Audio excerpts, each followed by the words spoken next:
sempre. Esses 2 primeiros ela não conseguiu, mas vamos lá, fica gravado, né? Então vamos fechar os olhos para a gente começar, para a gente chegar, para ter essa intenção de realmente estar aqui. E hoje a gente só vai respirar. Então só observa o ar entrando e saindo, e nesse movimento de expansão e contração, vai trazendo relaxamento também.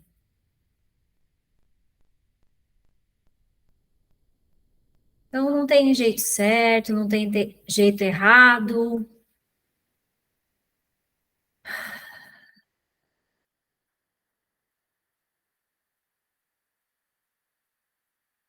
Essa respiração, ela é boa para muitas coisas, né? Quando a gente está prestando atenção.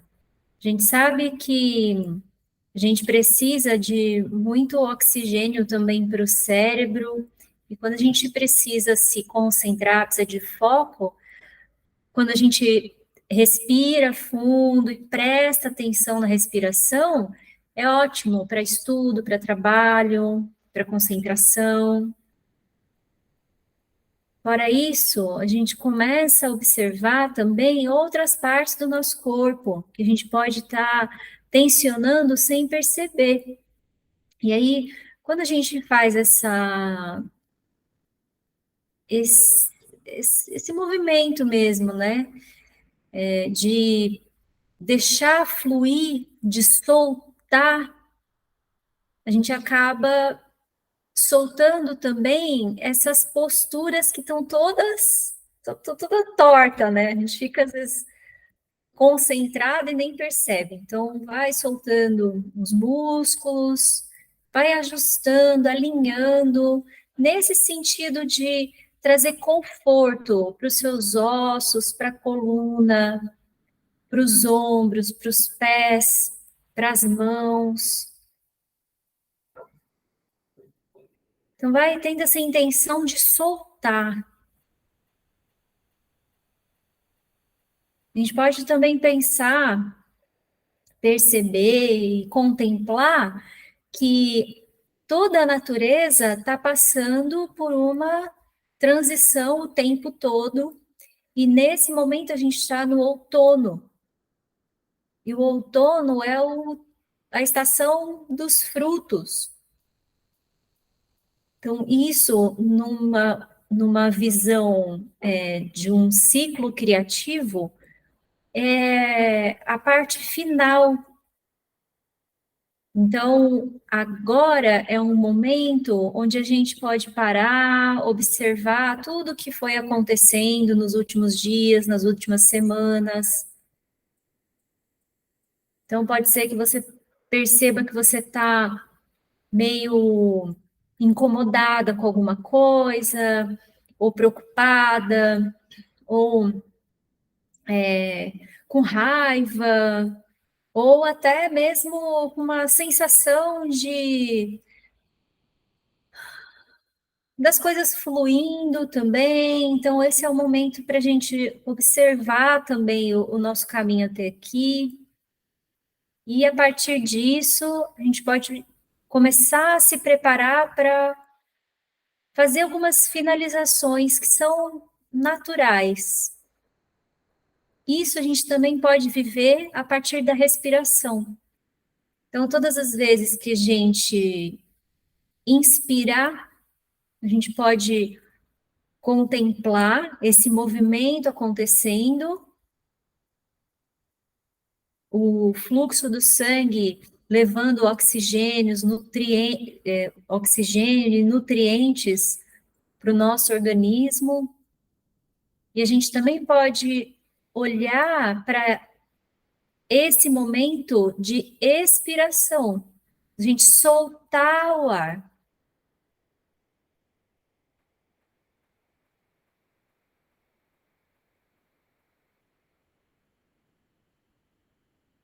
Às vezes a gente precisa, a gente fala muito, né, no outono, nesses momentos de finalização, de desapegar. Ah, a gente precisa se desapegar. Mas aqui a gente também pode observar que o desapego não é de alguma coisa, de um sentimento, de uma pessoa, de um objetivo. Às vezes o desapego é exatamente de se apegar nas coisas. Eu tenho que me desapegar de me apegar. Isso vai trazendo uma sensação também de que está tudo bem. A gente vai deixando de se culpar, culpar os outros. A gente vai percebendo outras nuances que a gente não via antes. Que às vezes a gente ficava muito apegada naquilo, achando que só aquilo era verdade, só aquilo era real. Então aqui a gente também pode ter esse desejo, essa vontade, essa motivação quando a gente estiver olhando, ouvindo, sentindo, percebendo, nesse processo de soltura. Então, vai soltando também os músculos do rosto, esse lugarzinho que fica entre as sobrancelhas. Vai soltando a língua dentro da boca. E agora bem leve, bem aberta, a gente pode assimilar e observar também muitas outras coisas que a gente não veria antes, que a gente não ouviria antes, que podem trazer mais liberdade, mais espaço.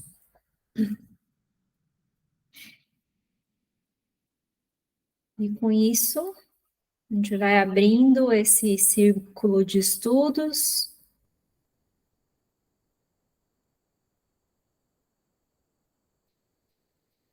E aí a gente vai abrindo os olhos aos poucos.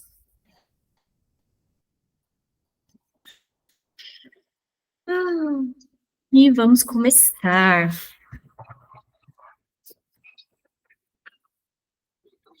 Tudo bem? Todas bem? A Duda tá aí hoje com você ou não? Ela foi para a academia e ainda não voltou. Ah, tá bom. Então vamos lá. Bom, a gravação tá aberta, né? Tem lá todas as informações também no grupo, né? Na descrição do grupo. Então vamos lá, ó. A gente parou na página 17, compaixão pelos outros. Então vamos lá. Vou ler aqui, se vocês quiserem comentar sobre o microfone. Imagine que você está preso no trânsito, no caminho para o trabalho, e um sem-teto pede um trocado para lavar o vidro do seu carro. Ele é tão insistente, você pensa, ele vai me fazer perder o sinal e chegar tarde. Provavelmente só quer o dinheiro para bebida ou drogas. Se eu ignorá-lo, talvez ele me deixe em paz. Mas ele não ignora você, que permanece sentado, hojeando-o enquanto limpa o vidro. Você vai se sentir culpado se não der algum dinheiro e ressentido se o fizer. Até que um dia algo muda subitamente. Lá está você, no mesmo trânsito, no mesmo sinal, na mesma hora, e lá está o homem, com seu balde e rodo, como de costume. No entanto, por alguma razão desconhecida, Hoje, você o vê de uma forma diferente. Você o vê como uma pessoa e não como um mero aborrecimento. Você percebe o seu sofrimento. Como ele sobrevive? A maioria das pessoas simplesmente o expulsa. Ele enfrenta esse trânsito e essa fumaça todos os dias e certamente não ganha muito. Pelo menos está tentando oferecer algo em troca de dinheiro. Deve ser muito difícil quando as pessoas são hostis com você o tempo todo. Qual será a história dele? Como foi parar nas ruas? No momento em que você vê o homem como um ser humano real que está sofrendo, seu coração se conecta com ele. Em vez de ignorá-lo, você se encontra, para seu espanto, reservando um momento para pensar em como a vida dele deve ser difícil. Você está movido pela sua dor e sente o desejo de ajudá-lo de alguma forma. E mais importante, se o que você sente é a verdadeira compaixão, em vez de mera piedade, você diz para si mesmo: graças a Deus, se eu tivesse nascido em circunstâncias diferentes, ou se tivesse tido apenas azar, também poderia estar lutando para sobreviver como ele. Somos todos vulneráveis. Claro, esse pode ser o momento em que você endurece o seu coração completamente. Seu próprio medo de acabar na rua o leva a desumanizar esse amontoado horrível de trapos e barba. Muitas pessoas agem assim, mas endurecer o coração não torna ninguém mais feliz. Não nos ajuda a lidar com as tensões do trabalho, com nossos cônjuges ou filhos quando chegamos em casa. Não nos ajuda a enfrentar nossos próprios medos. Esse endurecimento do coração envolve achar-se melhor do que o sem-teto. E, se muda algo, muda tudo para pior.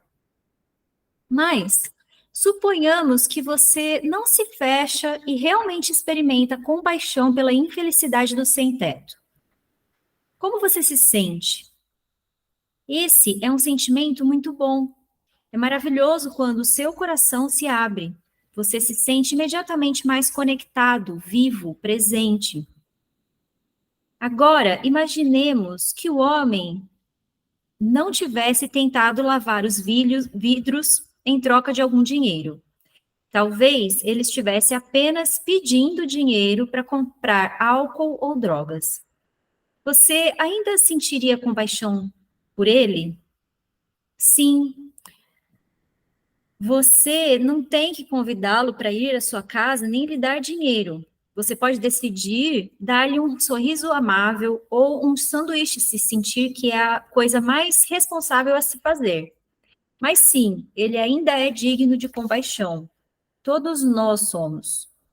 A compaixão não é relevante apenas para as vítimas inocentes, mas também para aqueles cujo sofrimento decorre de falhas, fraqueza pessoal ou decisões ruins.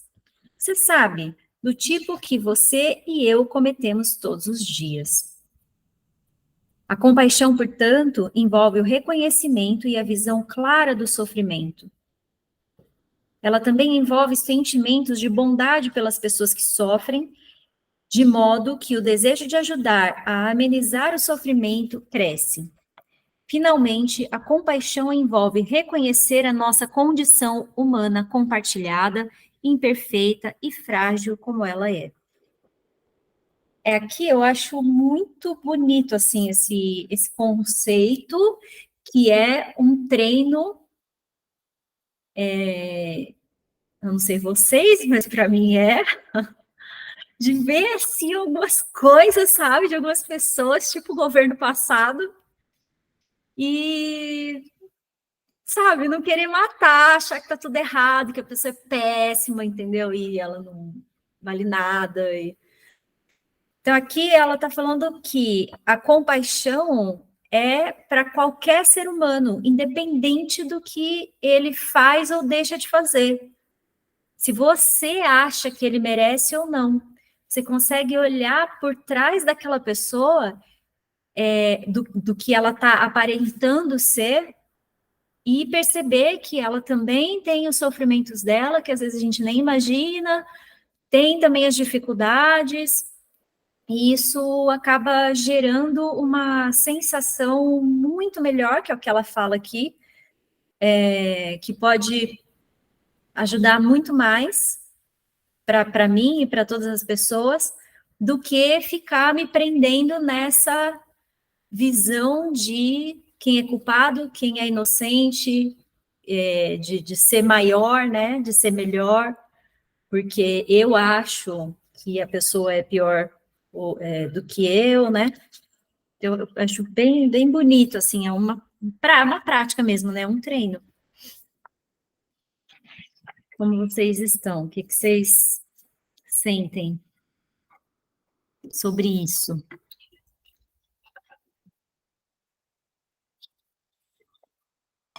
Quando eu li a primeira vez, né, o livro, eu marquei até aqui uma frase que eu achei muito legal, que fala assim: a compaixão não é relevante apenas para as vítimas inocentes, mas também para aqueles cujo sofrimento decorre de falhas, fraqueza pessoal ou decisões ruins, né? Porque muitas vezes o nosso sofrimento ele não está atrelado a eu ter sido vítima de alguma coisa, que alguém tenha me feito alguma coisa. Às vezes são os nossos próprios erros, né? O nosso sofrimento está nos nossos próprios erros, e esses erros, esse sofrimento também é digno de compaixão. Não é porque eu sou culpada pelos meus erros que eu não mereço ter compaixão, não mereço a compaixão do outro. Então, eu achei essa definição dela assim, interessante, porque desmistifica um pouco, sabe? Essa coisa de compaixão, de ter pena só daquele que sofre porque foi injustiçado, por exemplo, né? Mas também daquele que sofre porque fez escolhas erradas, porque, enfim, não teve oportunidades e não, né? Cometeu erros, porque todos nós cometemos erros, né, ao longo da vida. E também não é por isso que a gente não é digno de compaixão. Isso eu acho até que fortalece um pouco a autocompaixão, porque a gente se culpa muito, né, pelas coisas que a gente erra, e acha que esses erros não merecem compaixão, a nossa autocompaixão. Quando você percebe que não é pelo fato de eu errar que eu não mereço, aí isso fortalece a autocompaixão também. Sim. É verdade, verdade. E ela ainda fala, né, eu também anotei, né, essa frase, e aí ela fala das fraquezas e das falhas, sabe, né, essas daí que eu e você também cometemos todos os dias, né, muito bom, tem essa visão de equanimidade, né. Vamos lá, vou continuar, pode ser? Compaixão por nós mesmos. A autocompaixão, por definição, envolve as mesmas qualidades. Em primeiro lugar, é necessário que reconheçamos nosso próprio sofrimento. Não podemos ser movidos por nossa própria dor sem ao menos reconhecermos que ela existe. Claro que, às vezes, o fato de estarmos sofrendo é absolutamente óbvio e não conseguimos pensar em mais nada. No entanto, com mais frequência do que se imagina, não reconhecemos quando estamos sofrendo. Quando parte da cultura ocidental tem a forte tradição do nariz empinado, não, aqui. Grande parte da cultura ocidental tem forte tradição do nariz empinado. Somos ensinados a não reclamar, devemos apenas continuar. Se estamos em uma situação complicada ou estressante, raramente paramos para dar um passo atrás e reconhecer como aquele momento é difícil para nós. Quando a nossa dor vem do auto-julgamento, é ainda mais difícil vê-la como um momento sofrido. É o que acontece quando você sente raiva de si mesmo por maltratar alguém ou por fazer alguma observação estúpida em uma festa. Foi o que aconteceu quando, certa vez, perguntei a uma amiga de barriguinha saliente, que eu não via há algum tempo: Está esperando o bebê? Eu não, respondeu ela. Engordei um pouco ultimamente. Ah, eu disse, e meu rosto ficou vermelho de vergonha. Normalmente, não reconhecemos esses momentos como um tipo de dor digno de uma resposta compassiva. Afinal de contas, eu errei. Não significa que deveria ser punida? Bem, você pune os seus amigos ou a sua família quando eles cometem erros? Tá bem, talvez às vezes um pouco, mas você se sente bem com isso? Todos cometem erros eventuais, é um fato da vida. E pensando bem, por que você deveria ser diferente? Onde está aquele contrato que assinou antes do nascimento, prometendo ser perfeito, nunca falhar e seguir sua vida exatamente do jeito que você queria? Ah, com licença, deve haver algum erro. Eu me inscrevi para o plano Tudo Sairá às Mil Maravilhas até o dia em que eu morrer. Posso falar com o gerente, por favor? É um absurdo. Ainda assim, a maioria de nós age como se algo estivesse completamente errado quando falhamos ou quando a vida toma um rumo indesejado ou inesperado.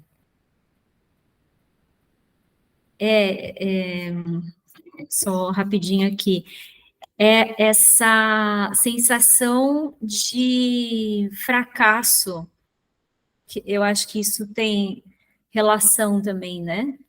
Porque ela fala assim, que a gente acha que tem alguma coisa muito estranha quando as coisas não saem do jeito que a gente imaginou que sairia. E aí eu estava ouvindo o Lama Santen, não sei se vocês conhecem, aí ele estava falando, acho que ele que estava falando, ah, a gente pode fazer um planejamento sem problema nenhum. Só que a gente esquece de combinar com a vida também, o que ela tem que fazer, né? E a vida vai fazer o que ela quiser, porque é natural que as coisas sejam assim. Às vezes você está achando que você está arrebentando de repente do nada, acontece alguma coisa e fala, nossa, o que que eu fiz de errado? Nada, assim, basicamente, né? Há desvantagens na nossa cultura fomentadora da ética, da independência e da realização individual. Se não alcançamos continuamente nossos objetivos, sentimos-nos culpados. E se falhamos, significa que não merecemos compaixão, certo?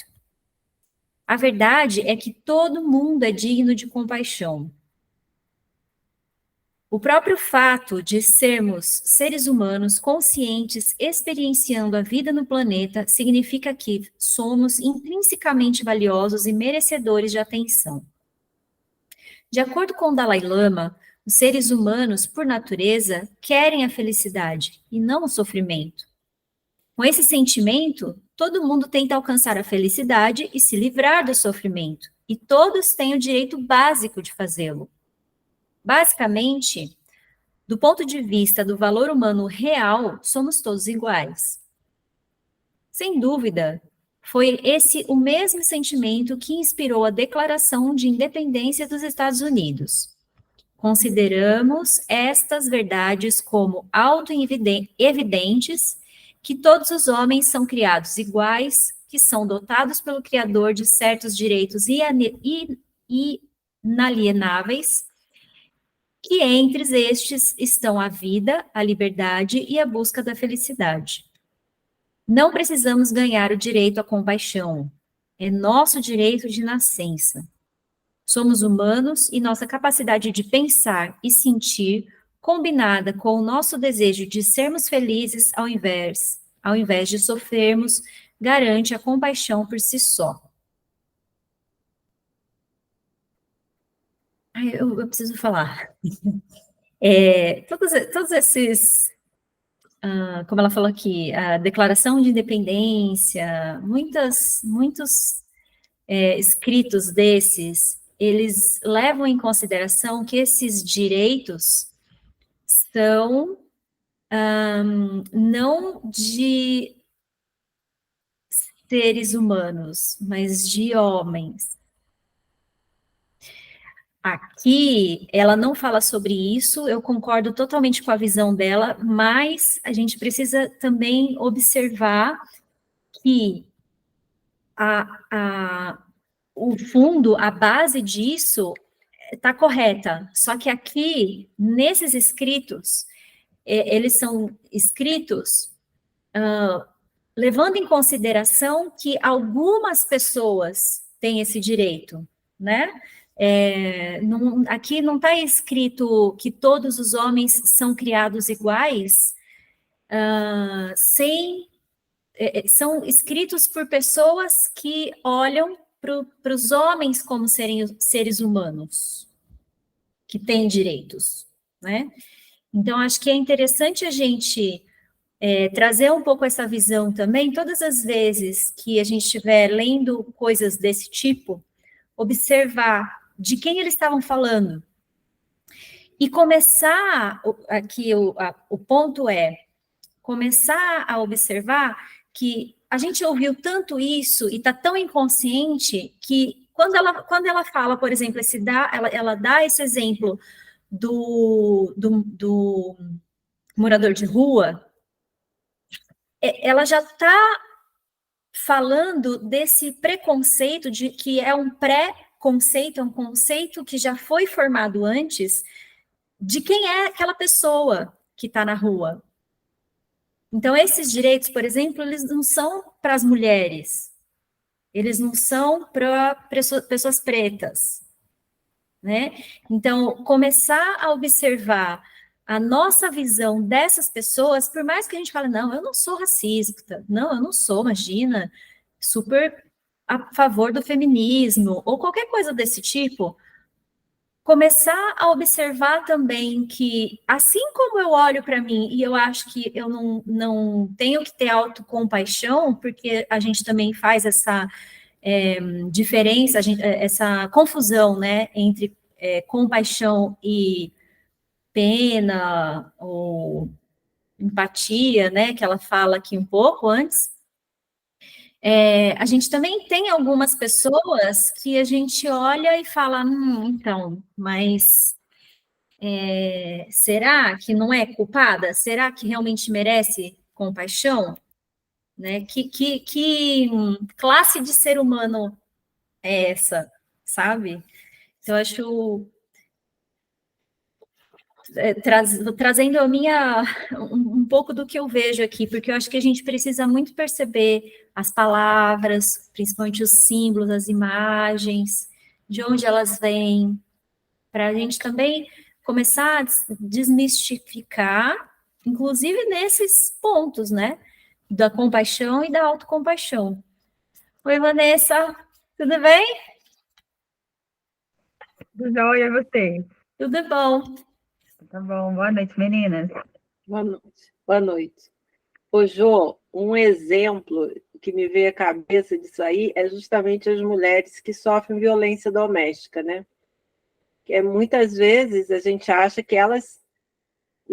Ontem mesmo, eu assistindo uma novela, a novela Nova das Nove, teve uma cena dessa, que a personagem sofreu violência do marido, quebrou o braço e tal, mas cobrar. E uma mulher falando para ela, você tem que ir na delegacia denunciar ele e tal. Ela estava na porta da delegacia, chegou uma outra mulher, tirou ela da porta da delegacia, levou para um lugar. Não, você não pode denunciar. Já pensou se você denunciar? Você vai destruir sua família e tal, e fez ela tirar isso da cabeça. Então, assim, muitas vezes essas mulheres que sofrem violência doméstica, elas acabam se sentindo culpadas pela violência do marido, né? E as pessoas não têm compaixão por essas mulheres porque acham que elas são as culpadas, sabe? Por isso. Então, assim, você falou me veio isso à cabeça, sabe? desse tipo de exemplo, né? Que de muitas mulheres, até outras mulheres culparem outras mulheres. Ah, mas também quer o quê? O marido vai, entendeu? Não ter essa compaixão pelo sofrimento daquela mulher que está sofrendo, né? Uma violência doméstica. Então, isso é super atual, né? Eu ouvia essa história da minha avó. E isso ainda continua. Claro que isso vai melhorando, né? Vai diminuindo com o tempo, mas ainda tem muita coisa. Então, é bom, assim, ter essa visão também das coisas que eu acho que são menos ou que são mais, os que merecem, o que não merecem, também nessas entrelinhas, né? Alguém quer falar alguma coisa? Mais alguma coisa? Eu pesquisei aqui a Declaração de Independência dos Estados Unidos foi em 1776. E eu tenho certeza que eles não estavam pensando nas pessoas pretas nesse momento.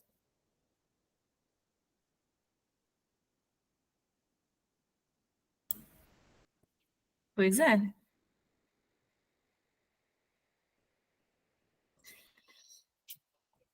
Bom, então vamos lá. Contudo, muitas pessoas são resistentes à ideia de autocompaixão. Essa não seria, na verdade, apenas uma forma de autocomiseração ou uma palavra bonita para autoindulgência? Posições são falsas e vão diretamente contra o real significado da autocompaixão. Você verá que a autocompaixão envolve querer saúde e bem-estar para si e leva a um comportamento proativo. Busca-se melhorar a situação e não permanecer na passividade. Sobretudo, a autocompaixão não significa considerar os meus problemas mais importantes do que os seus. Significa apenas colocar ambos os problemas no mesmo nível de importância, entendendo-os como dignos de serem atendidos. Portanto, em vez de se condenar por seus erros e fracassos, você pode usar a experiência do sofrimento para amolecer seu coração. Pode se desvencilhar dessas expectativas irreais de perfeição que o fazem sentir-se tão insatisfeito e abrir a porta à satisfação real e duradoura, dando-se a compaixão de que você precisa no momento. A pesquisa que meus colegas e eu realizamos na década passada mostra que a autocompaixão é uma maneira poderosa para alcançar o bem-estar emocional e o contentamento em nossas vidas. Quando nos damos bondade incondicional e conforto ao abraçarmos a experiência humana, por mais difícil que seja, evitamos os padrões destrutivos do medo, da negatividade e do isolamento. Ao mesmo tempo, a autocompaixão promove estados mentais positivos, como a felicidade e o otimismo. Cultivar a qualidade da autocompaixão nos permite florescer e apreciar a beleza e a riqueza da vida, mesmo em tempos difíceis. Quando acalmamos nossas mentes agitadas com a autocompaixão, somos mais capazes de perceber o que está certo e o que está errado. Podemos nos orientar na direção do que nos dá alegria. A autocompaixão fornece uma ilha de calmaria, um refúgio dos mares tempestuosos do interminável autojulgamento, positivo e negativo, para que finalmente possamos parar de perguntar: sou tão bom quanto eles? Sou bom o suficiente? Bem aqui, ao nosso alcance, temos os meios para fornecer a nós mesmos o apoio cuidadoso e caloroso que desejamos profundamente. Quando bebemos da nossa fonte interior de bondade, reconhecendo a natureza compartilhada da nossa condição humana imperfeita, nos sentimos mais seguros, mais aceitos e mais vivos. De muitas formas, a autocompaixão é como mágica, porque tem o poder de transformar o sofrimento em alegria. Tara Bennett Goldman, em seu livro Alquimia Emocional, Como a Mente Pode Curar o Coração, usa a metáfora da alquimia para simbolizar a transformação espiritual e emocional possibilitada pelo ato de abraçarmos nossa própria dor com uma preocupação atenciosa. E aqui, rapidinho, eu acho que é bem importante, veio agora, me lembrei, eu não sei se todas estão aqui no Clube do Fluxo, hoje eu mandei um áudio lá para as meninas, que é sobre o conteúdo da Semana do Fogo, né, que é a semana 3 do mês. E aí, estava falando sobre essa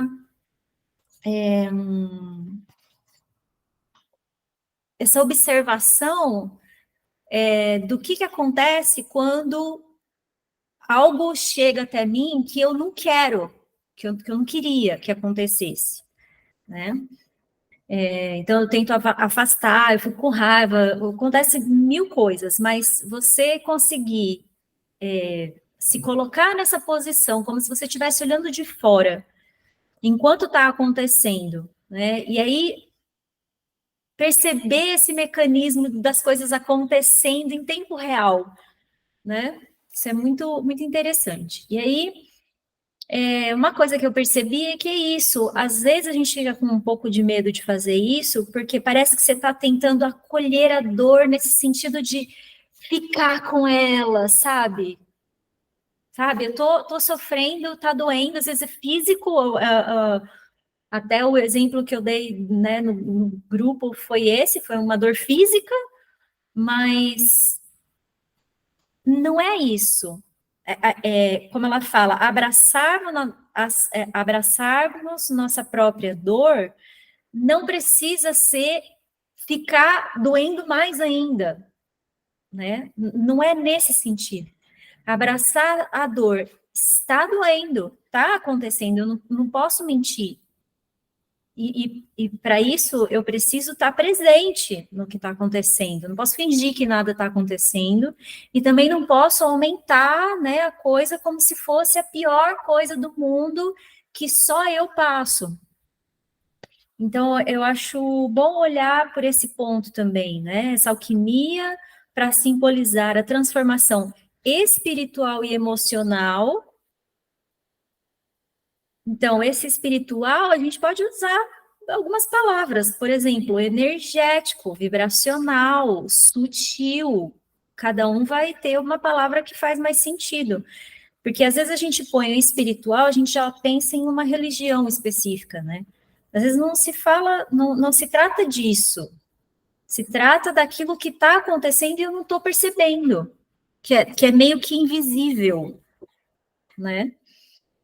Então, transformação espiritual e emocional, possibilitada pelo ato de abraçarmos nossa própria dor com uma preocupação atenciosa. Quando nos entregamos à compaixão, o nó apertado do auto-julgamento negativo começa a se dissolver e é substituído por uma sensação de calma e aceitação, diamante brilhante que emerge do carvão.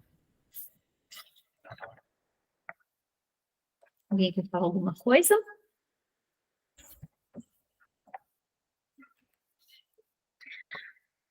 Ela tem aqui exercícios, né? E aqui a gente tem o primeiro exercício.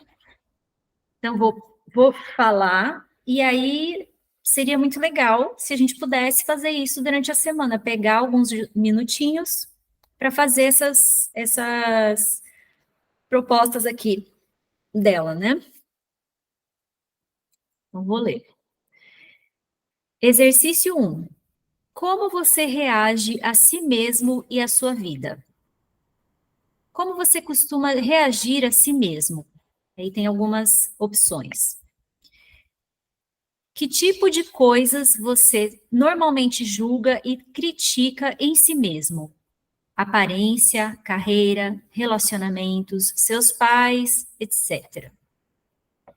Que tipo, e aí o certo é, você vai respondendo, né? Que a gente pode só ler, mas quando você escreve é ótimo, porque o que acontece? Você está escrevendo, então você está fazendo essa observação, pensando, refletindo, enquanto você está escrevendo, aí depois você vai ler, você vai fazer isso de novo, aí daqui um tempo se tiver um caderno só para isso, você volta lá nas primeiras páginas, você vai falar, olha, nossa, olha o que eu respondi no início, já não é mais assim, né? Ah, lembrei uma coisa que eu já não lembrava mais, né? Para complementar, então isso é bem legal, se a gente puder fazer isso, né, ter um caderninho para fazer essas observações. E pensando que, né, aqui é uma forma da gente entrar em contato racionalmente, analiticamente, mas lembra que a verdadeira sabedoria, essa consciência, essa sabedoria, ela está em tudo.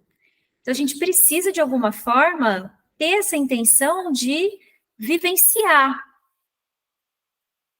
Então, ótimo se você faz essa análise, mas essa é só uma parte, né? Então, vou continuar. Que tipo de linguagem você usa consigo quando nota alguma falha pessoal ou comete algum erro? Você se insulta ou adota um tom mais gentil e compreensivo? Quando você é muito autocrítico, como você se sente? Quais são as consequências de ser tão rígido consigo mesmo? Ou será que tende a ficar mais desanimado e deprimido? Como você acha que se sentiria caso pudesse, de fato, se aceitar exatamente como é? Essa possibilidade o assusta, lhe traz esperança ou ambos? Gente, vocês já pararam para fazer isso? Tentar se aceitar exatamente do jeito que você é? Eu não sei vocês, eu tento muito, assim, e às vezes eu tento me convencer de que eu tô me aceitando, sabe? Mas porque é muita coisa.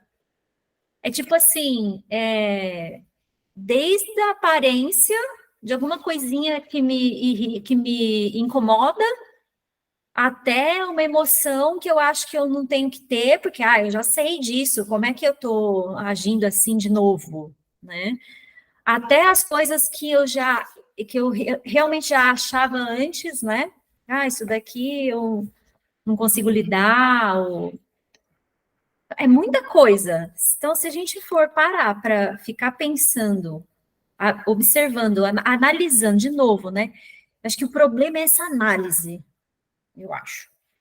Sabe, analisando todos os probleminhas, né? Que quando a gente está. Eu até acho que eu escrevi uma vez sobre isso, a Mina Barrio, se eu não me engano, que fala sobre isso, né? Por que às vezes é tão difícil da gente tirar uma foto nossa mesmo? Porque você olha para a foto e você vê todos os defeitos, tudo que está torto, tudo que está errado, né? Então você fala, nossa, não, tira outra. Tá todo mundo em volta falando assim, mas tá ótima essa foto. Mas por quê? Porque quem se olha no espelho todos os dias com todas as nuances, assim, ó, olhando no espelho bem de pertinho, sou eu sou a única pessoa que faz isso, o resto das pessoas não estão vendo, né? Então, como você acha que se sentiria caso pudesse, de fato, se aceitar exatamente como é?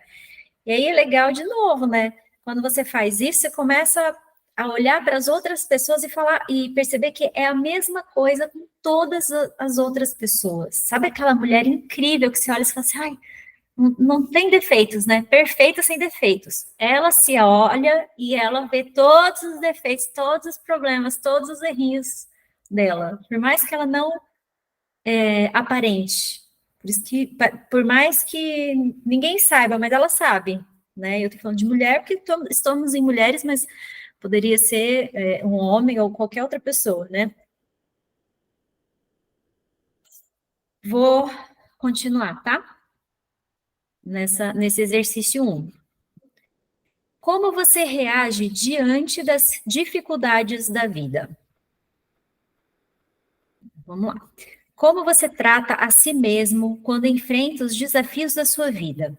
Tende a ignorar o fato de que está sofrendo e se concentra exclusivamente em corrigir o problema? Ou é capaz de se cuidar e se confortar? Você se deixa levar pelo drama de situações difíceis?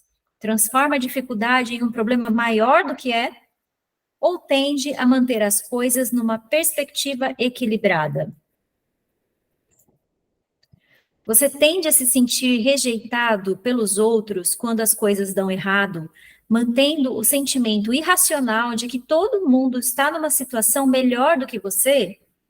Ou procura lembrar que todos experimentam dificuldades na vida? Se você sente que lhe falta autocompaixão, pergunte a si mesmo: você está se criticando por isso também? Em caso afirmativo, pode parar.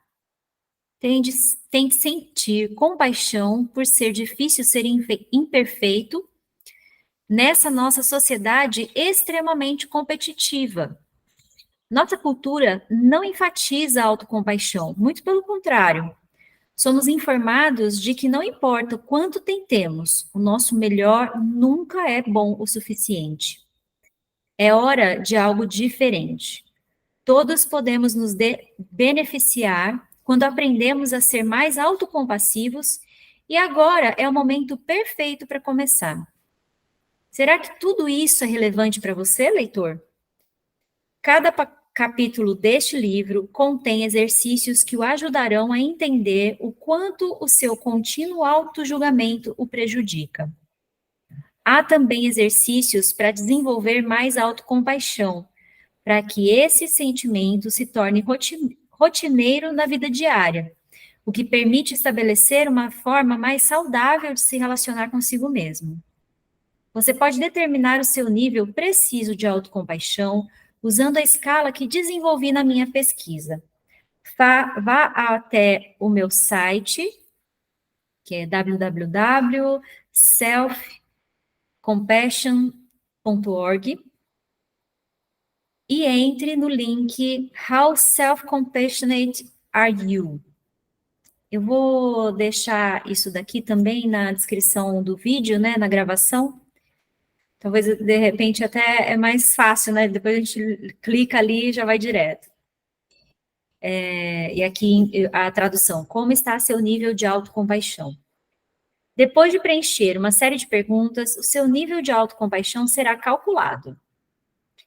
Você pode gravar a sua pontuação e fazer o teste novamente depois de ler o livro para poder determinar se o seu nível de autocompaixão aumentou com a prática.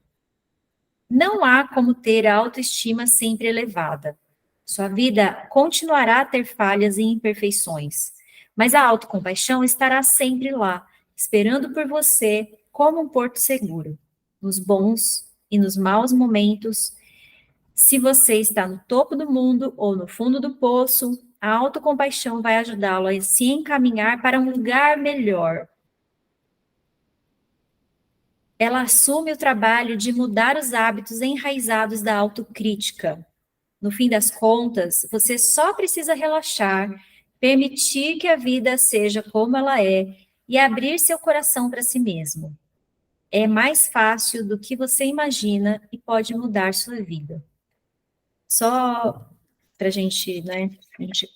Não, tem um exercício 2 aqui também. Mas vamos lá, esse último parágrafo tem algumas coisas bem interessantes, né?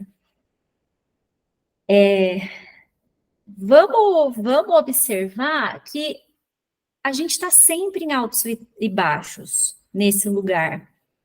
A gente está sempre tentando chegar num lugar melhor E se a gente já está num lugar que a gente acha que é melhor, a gente quer se manter o máximo possível ali, como se isso fosse sempre, como se fosse para sempre, né? A gente ouve muito isso em relacionamento, né? Do Felizes para Sempre, de almas gêmeas e tal, mas isso é em tudo. Eu tenho uma casa, eu não quero perder essa casa. Eu tenho um trabalho, um salário, qualquer coisa assim, eu não quero perder. Só que eu estou sempre percebendo que quando a coisa começa, é ótimo, eu vou ficar super alegre, mas é natural que depois de um tempo eu já comece a ficar com um faniquito de não querer mais estar ali. Então eu estou sempre buscando alguma coisa que não está aqui agora, né? Ou para melhorar, ou para não perder o que está bom. E é aqui quando ela fala, né? Nos bons e maus momentos, se você está no topo do mundo ou no fundo do poço, a autocompaixão, olha só, aqui tem uma chave. A autocompaixão vai ajudá-lo a se encaminhar para um lugar melhor. Então, ela não fala assim, olha, a autocompaixão é para você chegar nesses momentos bons. Não é para você chegar no topo do mundo. Não. Porque esse lugar melhor que ela está falando não está nesse topo do mundo onde a gente acha que a gente vai estar quando a gente chegar naquele lugar específico. Esse lugar melhor é agora, é no que está acontecendo agora, independente de onde eu estou, do que está acontecendo. Acho que isso é muito importante. É autocompaixão, que é o que ela fala aqui, né? É a proposta dela.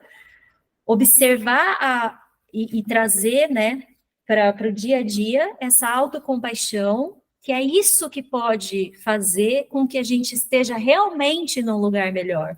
Independente se a gente está num lugar bom ou ruim, né? E aí ela fala, no fim das contas, você precisa relaxar. Quando que a gente faz isso? Quando que a gente relaxa? Às vezes nem quando a gente está dormindo, que fica acordando, fica demorando para dormir, né?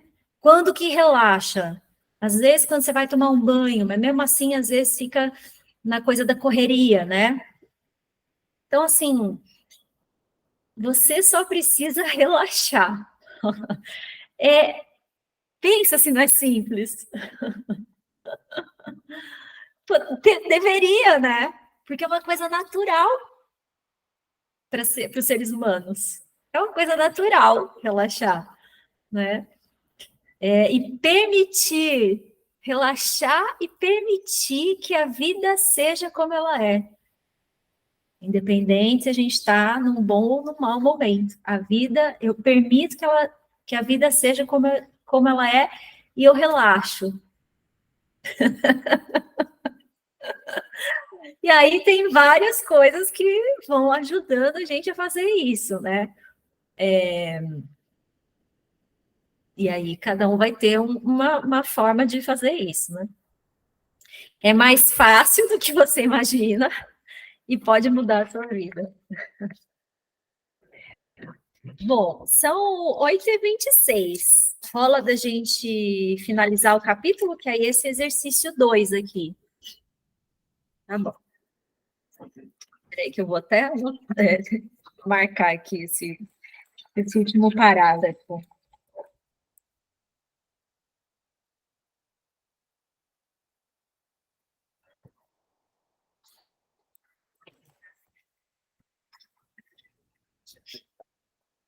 Exercício 2.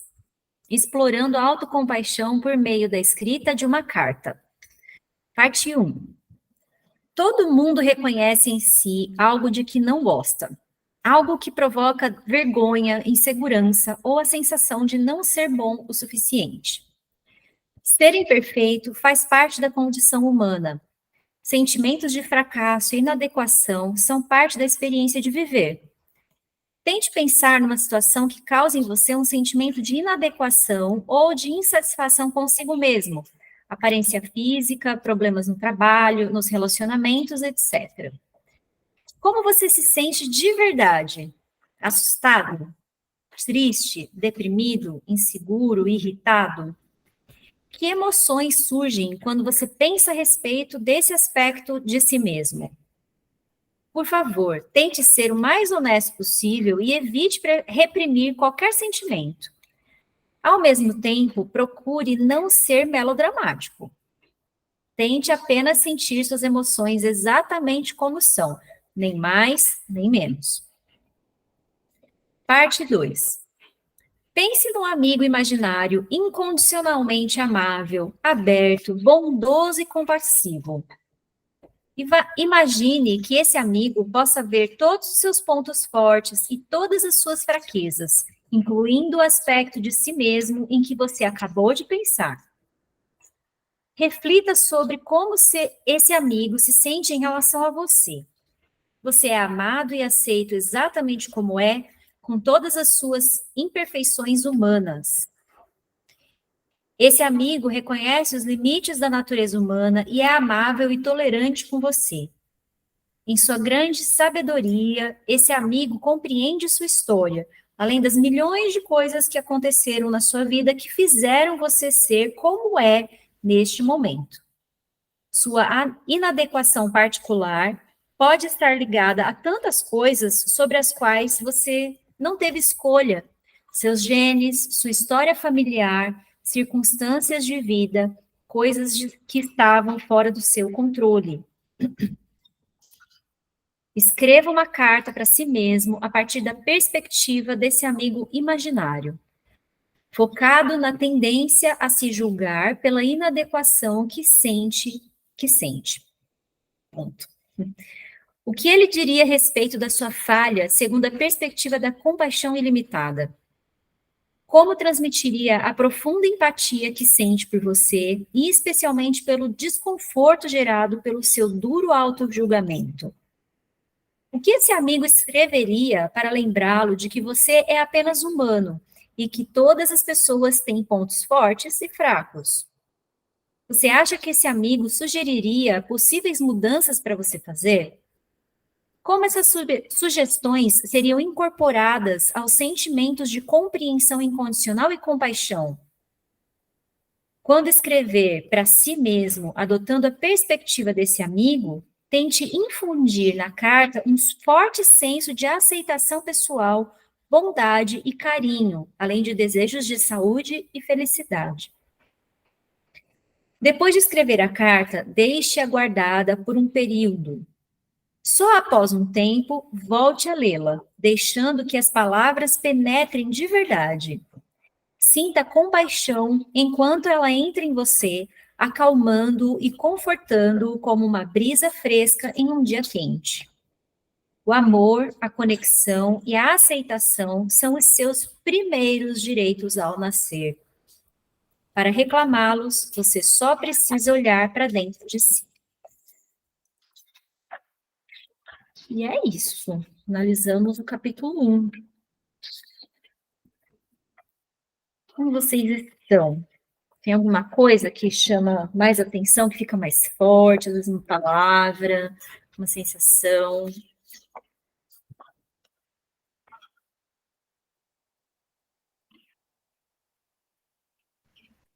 Eu fico aqui reflexiva sobre o auto-julgamento.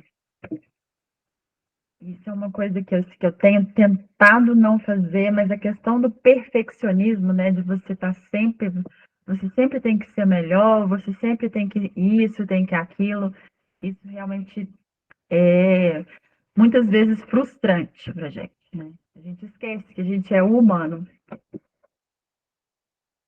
Eu tô aqui, você estava falando, eu estou aqui escrevendo e pensando no meu auto-julgamento.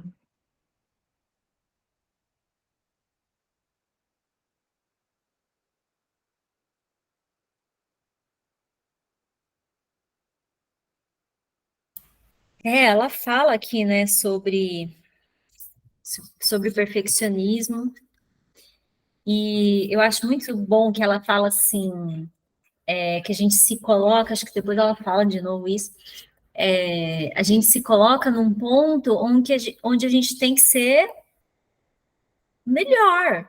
Por quê? Porque, no fundo, a gente é especial.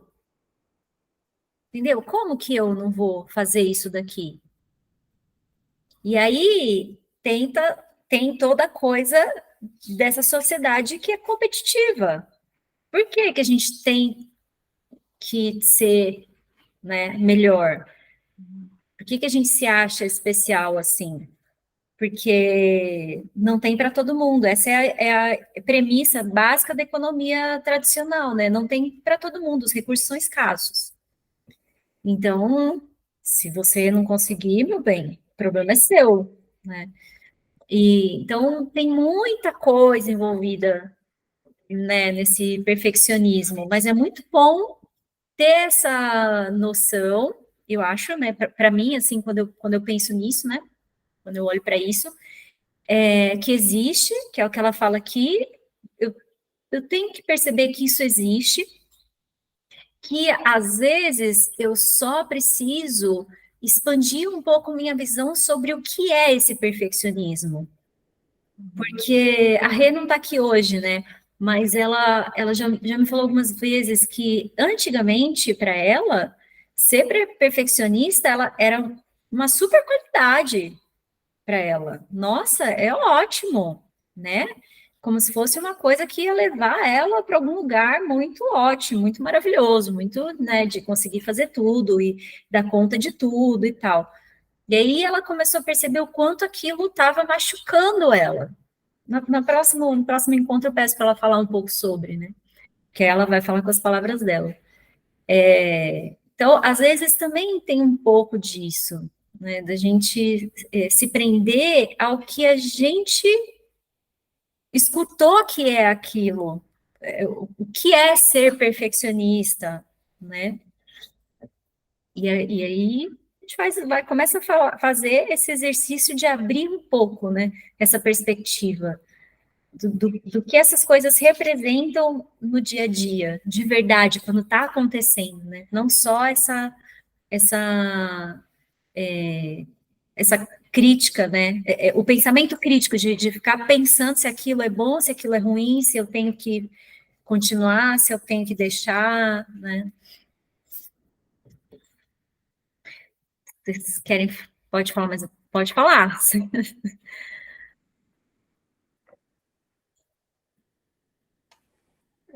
Eu achei interessante esse exercício que ela pede de escrever a carta da perspectiva de um amigo imaginário, né? Quer dizer, é uma carta que você escreveria facilmente para o seu amigo, que você gosta, que você admira e tal. E pensar que esse amigo escreveria isso para você, né? E aí eu me lembrei de uma coisa assim da minha adolescência, eu nem sei se vocês são mais novos que eu, não sei se vocês tiveram isso, e tinha uma coisa do caderninho que as colegas passavam e você tinha que escrever alguma coisa no caderno para aquela pessoa. Não sei se vocês passaram por isso. Mas a pessoa, cada um tinha um caderno, e aí as amigas todas tinham que escrever naquele caderno sobre o que ela gostava na pessoa, sabe? Aí me lembrou desse caderninho, sabe? É meio que fazer, é um exercício como esse, né? Por que a gente fala tão facilmente para o nosso amigo que a gente admira ele, que a gente gosta dele? Nossa, você... Né? Hoje em dia o pessoal fala até que é biscoiteiro, né? Aquele cara que gosta de mostrar para o outro elogiar, né? O biscoiteiro, né? Mas a gente fala isso com tanta facilidade para o nosso amigo, por que não fala para a gente, né? Então, é um exercício assim, de inversão, de se colocar no lugar desse amigo. Tem até no livro de manual, né, desse livro, tem uma meditação guiada que coloca você diante de um amigo, né? Você olha para o amigo, fala tudo que você pensa dele, depois você se coloca na posição contrária e depois você se vê os dois ali para você ficar meio que observando o que você pensou do amigo, o que você pensou de você, sabe? É mais ou menos isso. Então, eu acho um exercício bem interessante, assim,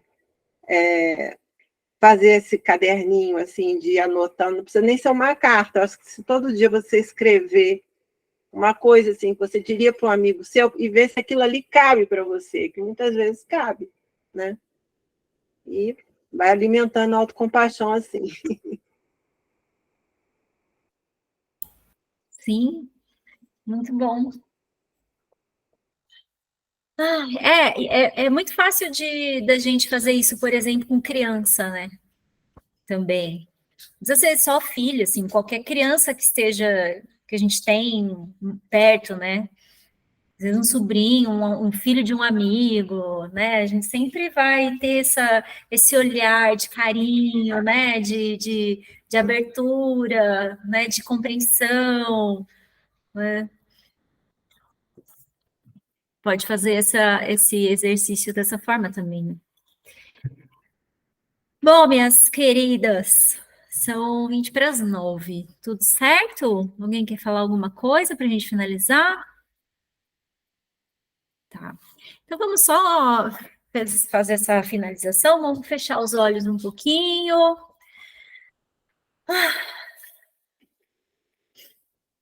E sentindo também todo esse movimento, todas as coisas que a gente ouviu, que a gente falou, que a gente viu, tudo isso se assentando, o corpo também trazendo essa estabilidade, essa mobilidade a partir desses fluxos, dessas ações de hoje, e que tudo isso possa trazer coisas boas, expansão, benefícios para nós e para todas as pessoas que estão à nossa volta também.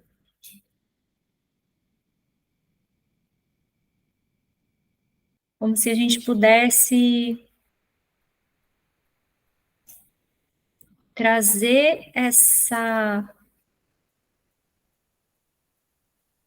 sensação de experimentar e assimilar tudo isso que está sendo dito, tanto de dentro para fora, quanto de fora para dentro. É isso. A gente vai abrir os olhos. E é isso, gente. Então, boa semana para vocês. A gente vai se ver de novo no dia 31 de maio. Até lá, a gente vai conversando lá pelo grupo. E beijos. Bom exercício aí para vocês também, né? Tchau, gente. Obrigada.